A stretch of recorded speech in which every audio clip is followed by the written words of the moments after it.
Assalamu alaikum, my dear students. Today our topic is the remaining portion of your chapter number 10, that is the what is a worker's work, जो आपकी civics book का है law and social justice का chapter number 10, जो कल हमने last lecture में थोड़ा बहुत इसमें से पढ़ा था। तो मैं यहाँ पे कंपैरिजन कर रहे थे हम कि किस तरह से इंडिया में जो थी there is a weak safety measures, और किस तरह से हम देख रहे हैं यूएसए में जो है ऐसी ट्रेजेडीज़ नहीं होती थी, आज डिज़ास्टर्स ड्यू टू इंडस्ट्रीज़ नहीं हो रही थी जितने इंडिया में। फ़र्स्ट ऑफ़ ऑल हाँ, मैंने आपको बताया कि इंडिया जो है यहाँ पे चीप लेबर अवेलेबल था, बाकी फैसिलिटीज़ अवेलेबल थे, that is why they choose the USA choose there plants here. तो इस तरह से हम ये देख रहे हैं कि यूएसए जो है इन वेस्ट वर्जिना, वहाँ पे कंप्यूटराइजर वार्निंग सिस्टम्स थे, मॉनिटरिंग सिस्टम्स थे। अगर हम बरगद भोपाल में देखेंगे, यहाँ पे ह्यूमन सेंसस से डिटेक्ट किया जाता था, इस वजह से हम देख रहे थे ना कोई इमरजेंसी इवैक्यूएशन थी। अगर हम बात करेंगे यूएसए की, वहाँ पे इमरजेंसी इवैक्यूएशन होती थी जब इंसान कहीं फंस जाता था या कोई गैस लीक होती थी तो अपने आप को बचा सकते थे। यहाँ पे कोई ऐसा इवैक्यूएशन नहीं था, तो गैस जो लीक होती थी उस वजह से लोग जो है बहुत ज़्यादा जो है उन्हें डिज़ास्टर का शिकार होना पड़ता था। तो इसी तरह से हम देख रहे हैं ये कुछ डिफरेंसेस है। अगर हम बात करेंगे सेफ्टी स्टैंडर्ड्स की, सेफ्टी स्टैंडर्ड जो है सेफ्टी स्टैंडर्ड वो भी यहाँ पे बिल्कुल अच्छे नहीं थे। तो इस तरह से डिज़ास्टर जो था वो होता जा रहा था। तो यहाँ पे अगर हम बात करेंगे यूएसए की, वेस्ट से बरक्स अगर हम यहाँ देखेंगे तो यहाँ पे डिज़ास्टर जो है विक्टिम्स जो है ये ज़्यादा हुए। तो इस तरह से हम देख रहे हैं अगर हमें वर्कर्स को सेफ हम रखें। यहाँ पे देख रहे हैं, यहाँ पे सबसे बड़ी बात होती थी अनएम्प्लॉयमेंट। तो लोग मजबूर होते थे इन जगहों पे काम करने के लिए जहाँ पे हमें पता था यहाँ पे सेफ्टी मेजर नहीं है, लेकिन आप देख रहे हो इंडिया में वर्कर्स जो है वो मजबूर होते हैं। जहाँ पे एक वर्कर को काम करना होता है, एक वर्कर की नीड होती है, वहाँ पे हम 10-10 वर्कर जो है वो जाते हैं एम्प्लॉयमेंट के लिए। तो जो अनएम्प्लॉयमेंट यहाँ पे है, तो अनएम्प्लॉयमेंट यूथ जो है worker can easily replace in other. तो इस वजह से जो है अनएम्प्लॉयमेंट की वजह से वर्कर कहीं भी विलिंग है, the workers are willing to work in unsafe conditions in India. तो उनके बदले उनको वेजेस ही मिलते हैं, तो अपनी ज़िंदगी को जो है दावे पे लगाते हैं। तो ये सबसे बड़ी बात है। तो इस तरह से जो वर्कर्स है वो वर्नेबली जो है एम्प्लॉयर जो है दे ignore the safety in work places. तो इस तरह से हम देख रहे हैं भोपाल ग्रेस ट्रेजरी जो हुई, यहाँ पे भी वर्कर्स की कंडीशन कुछ ऐसी ही थी। यहाँ पे जो इंसिडेंट्स हुए इस साइड पे, इसी तरह से बहुत सारी ऐसी साइट्स है या माइनस है या फैक्ट्रीज़ है जहाँ पे ऐसे हादसे आए दिन होते रहते हैं। तो ये सबसे बड़ा कारण है इसका, इस डिज़ास्टर का। तो हमें क्या करना चाहिए now, today's our basic topic is enforcement of safety laws. हमें जो है सेफ्टी लाज जो है वो इन्फोर्स कौन करेगा? लोग तो नहीं कर सकते। तो सेफ्टी लाज जो है इनको इन्फोर्स करना, it is a responsibility of government to ensure safety laws are implemented. सबसे पहले हमें इन सेफ्टी लॉज को जो है द लॉ मेकर, जो गवर्नमेंट जो है जो ये कानून बनाते हैं, गवर्नमेंट को इंश्योर करना चाहिए कि सेफ्टी लॉज जो है ये इम्प्लीमेंट होते हैं या नहीं, ये मानते हैं या नहीं।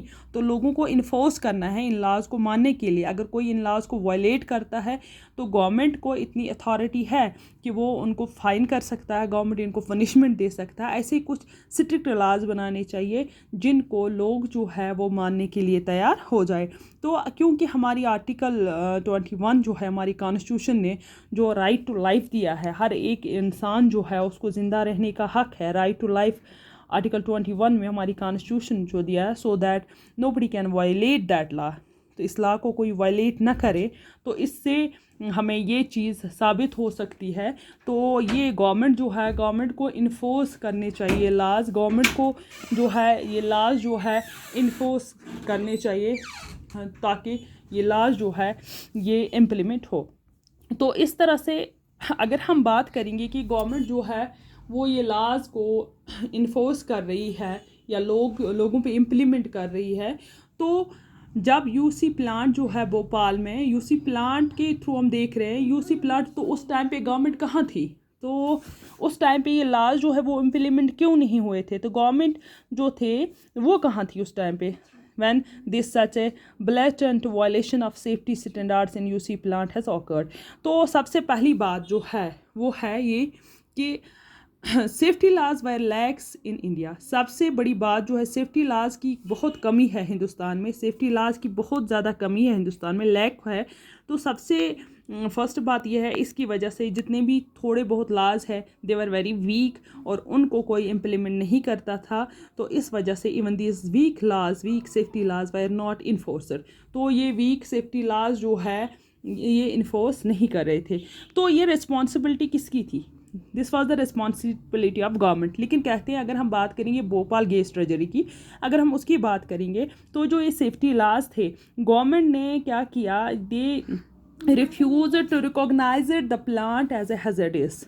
उन्होंने रिफ्यूज़ किया, उन्होंने कहा कि ये प्लांट जो हम यहाँ पे यूसी प्लांट लगा रहे हैं, यूनियन कैराबाइड सेटअप कर रहे हैं हिंदुस्तान में, तो ये कोई हैजर्डस नहीं है, ये कोई नुकसानदेह नहीं है. They allowed it, they give the permission to the private companies to settle this plant. तो इस तरह से इन्होंने परमिशन दी इनको कि इसको लोकल पॉपुलेटी एरिया में, लोकलिटी में इसको सेटल किया जाए. अगर इसकी सेटलमेंट होनी चाहिए.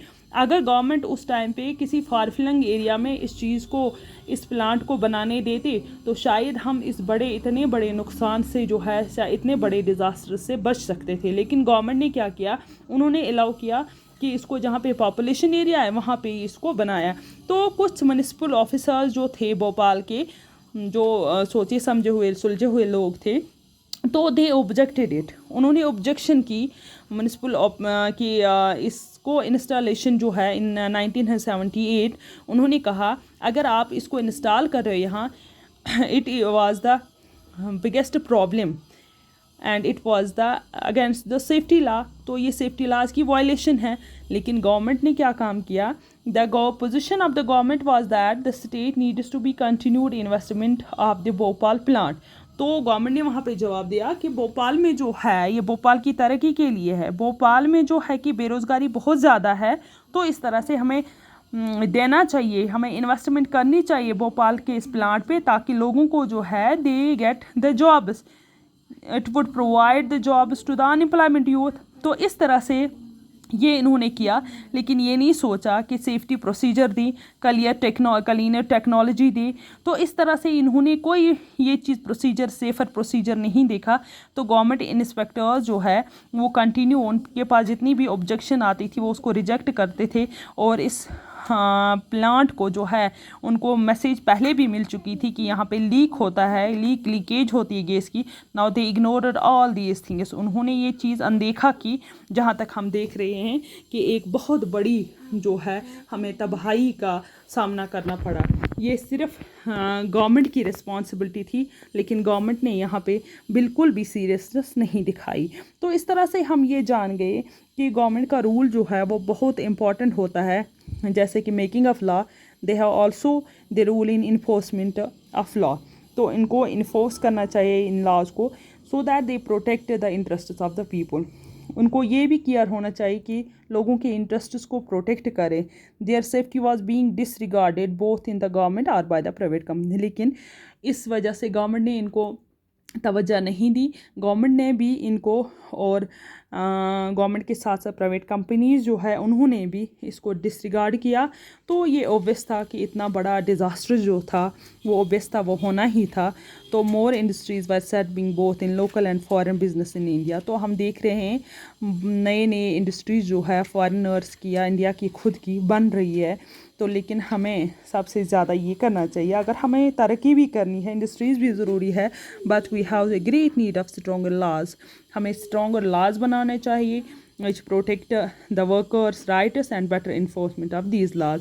तो ताकि हम आगे जो डिज़ास्टर हो रहे हैं उनसे बच जाएं और वर्कर्स जो है उनकी पोजीशन भी बच जाए.